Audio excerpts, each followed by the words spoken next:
much. Thank you.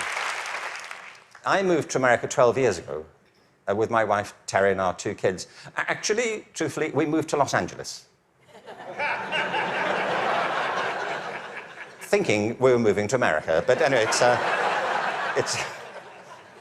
a short plane ride from Los Angeles to America. I got here 12 years ago, and when I got here, I was told various things, like, Americans don't get irony. Have you come across this idea? It's not true. I've traveled a whole length and breadth of this country. I have found no evidence that Americans don't get irony. It's one of those cultural myths, like the British are reserved. I don't know why people think this. We've invaded every country we've encountered. I don't know.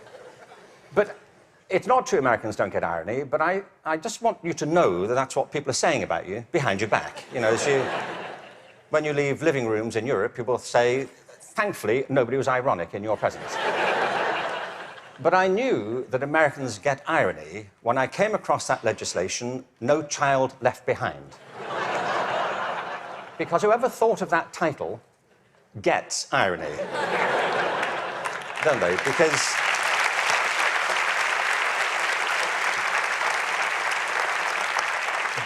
Because it's leaving millions of children behind. Now, I can see that's not a very attractive name for legislation. Millions of children left behind. I can see that. What's the plan? Well, we propose to leave millions of children behind, and here's how it's going to work. And it's working beautifully. In some parts of the country, 60% of kids drop out of high school. In the Native American communities, it's 80% of kids. If we halved that number, one estimate is it would create a net gain to the US economy over 10 years of nearly $1 trillion. From an economic point of view, this is good math, isn't it? That we should do this. It actually costs an enormous amount to mop up the damage from the dropout crisis. But the dropout crisis is just the tip of an iceberg. What it doesn't count are all the kids who are in school but being disengaged from it, who don't enjoy it, who don't get any real benefit from it. And the reason is not that we're not spending enough money. America spends more money on education than most other countries. Class sizes are smaller than in many countries. And there are hundreds of initiatives every year to try and improve education. The trouble is, it's all going in the wrong direction. There are 3 principles on which human life flourishes, and they are contradicted by the culture of education under which most teachers have to labor and most students have to endure. The first is this, that human beings are naturally different and diverse. Can I ask you, how many of you have got children of your own? Okay. Or grandchildren? How about 2 children or more? Right. And the rest of you have seen such children? Small people wandering about.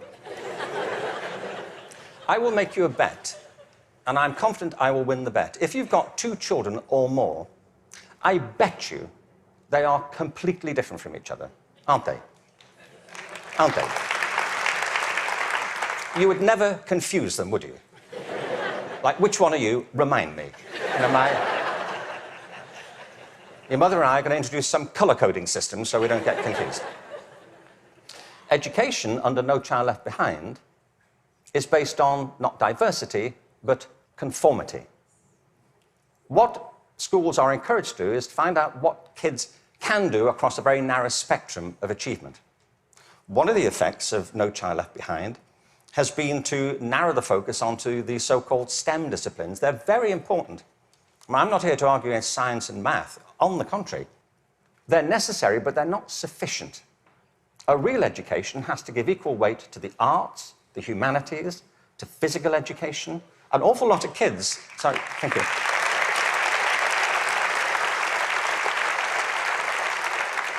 One estimate in America currently is that something like 10% of kids getting on that way are being diagnosed with various conditions under the broad title of attention deficit disorder, ADHD. I'm not saying there's no such thing. I just don't believe it's an epidemic like this. If you sit kids down hour after hour doing low-grade clerical work, don't be surprised if they start to fidget, you know.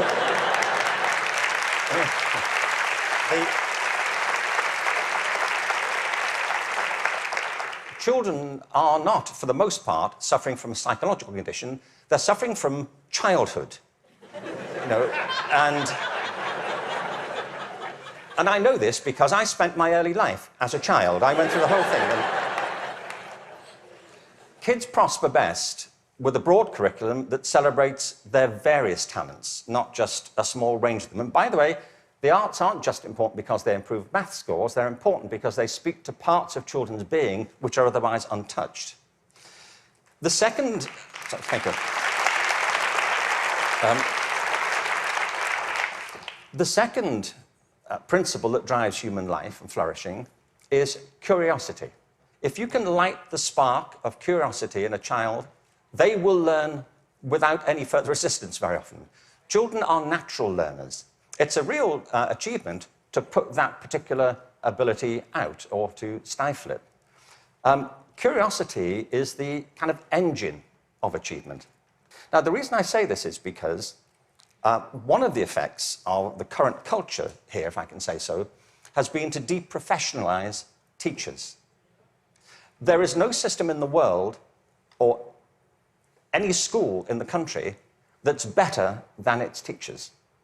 Teachers are the lifeblood of the success of schools. But teaching is a creative profession. Teaching properly conceived is not a delivery system.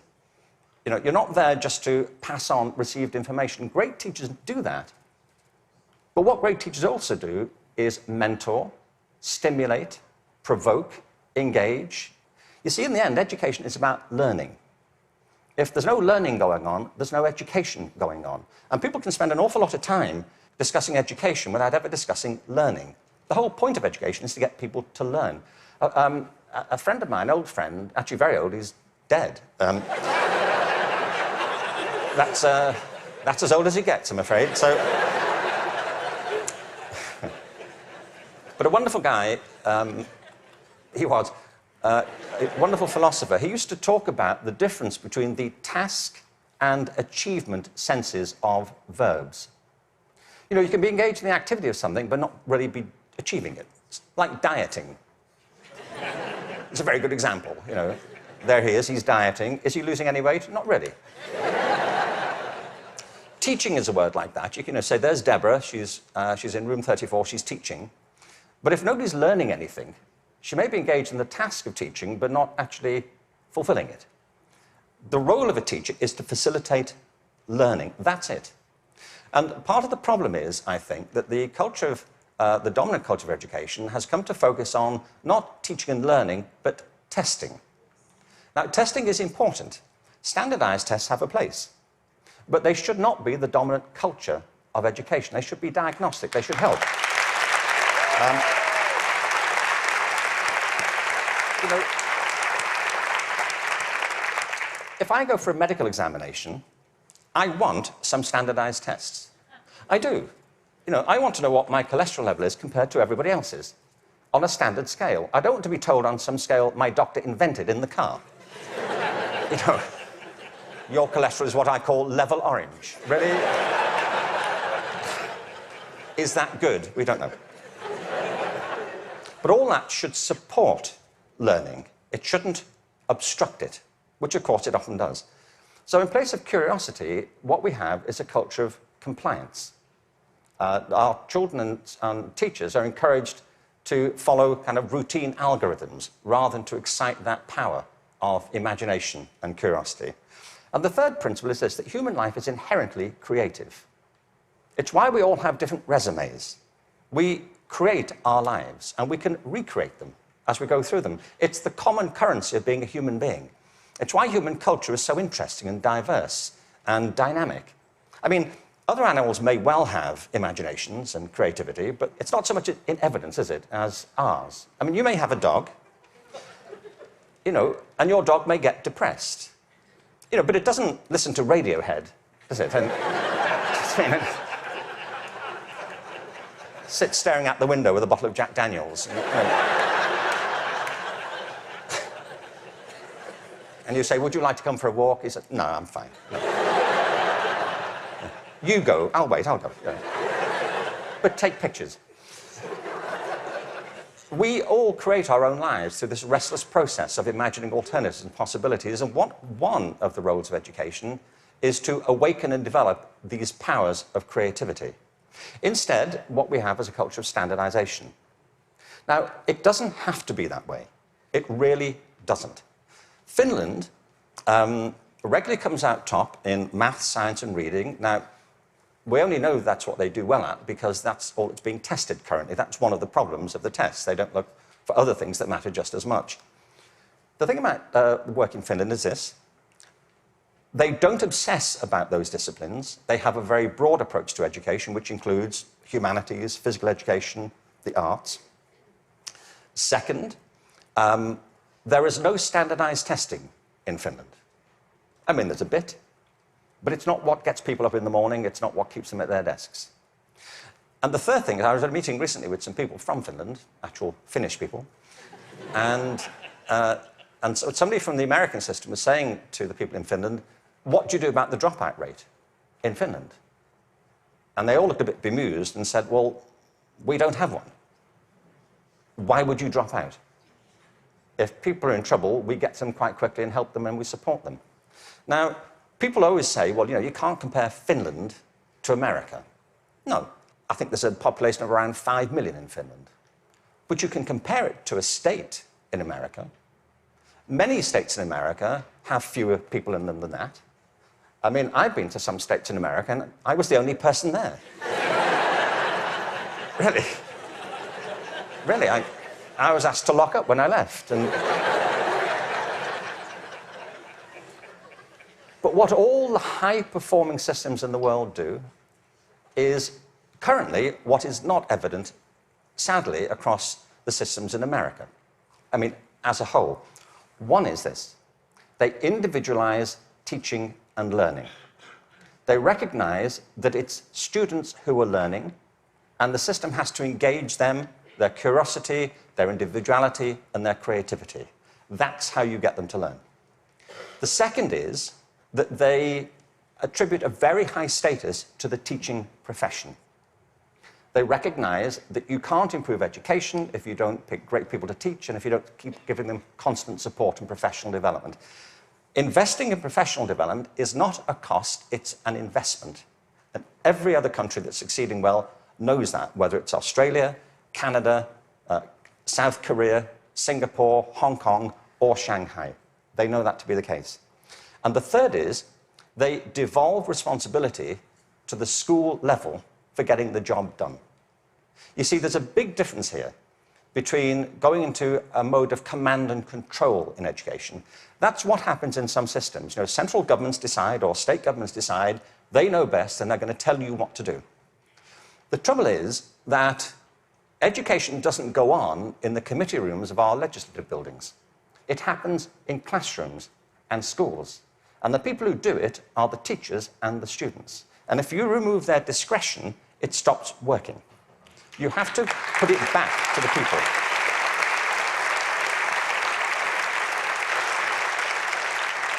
There is wonderful work happening in this country.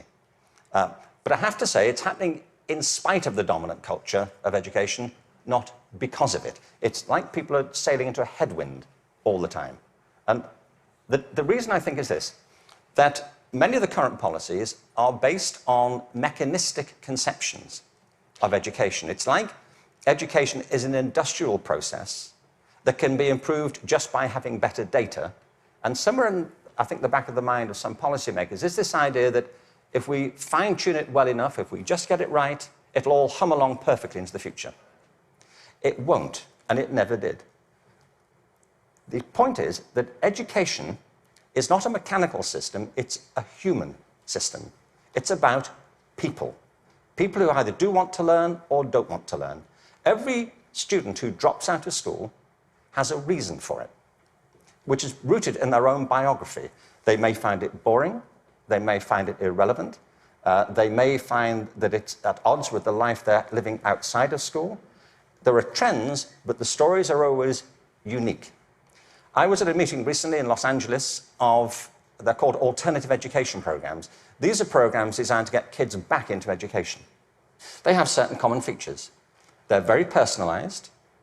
They have strong support for the teachers, close links with the community, and a broad and diverse curriculum, and often programs which involve students outside school as well as inside school. And they work. What's interesting to me is these are called alternative education. You know? And all the evidence from around the world is if we all did that, there'd be no need for the alternative.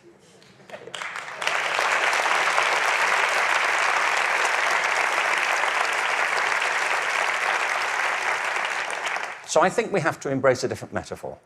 We have to recognize that it's a human system and there are conditions under which people thrive and conditions under which they don't. We are, after all, organic creatures.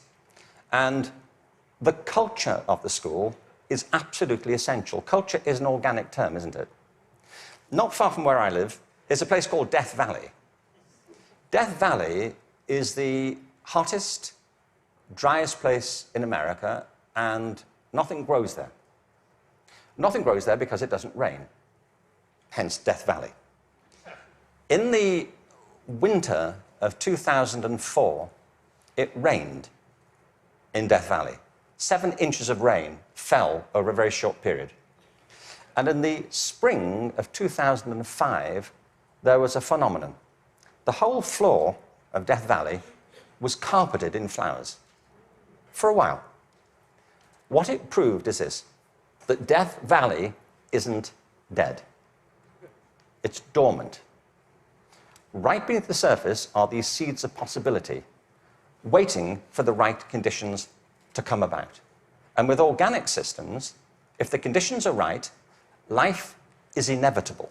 It happens all the time. You take an area, a school, a district, you change the conditions, give people a different sense of possibility, a different set of expectations, a broader range of opportunities. You cherish and value the relationships between teachers and learners. You offer people the discretion to be creative and to innovate in what they do. And schools that were once bereft spring to life. Great leaders know that. The real role of leadership in education, and I think it's true at the national level, the state level, at the school level, is not and should not be command and control. The real role of leadership is climate control, creating a climate of possibility. And if you do that, people will rise to it and achieve things that you completely did not anticipate and couldn't have expected. There's a wonderful quote from Benjamin Franklin. There are 3 sorts of people in the world. Those who are immovable, people who don't get it, they don't want to get it, they're not going to do anything about it. There are people who are movable, people who see the need for change and are prepared to listen to it. And there are people who move, people who make things happen. And if we can encourage more people, that will be a movement. And if the movement is strong enough, that's, in the best sense of the word, a revolution. And that's what we need. Thank you very much. Thank you very much.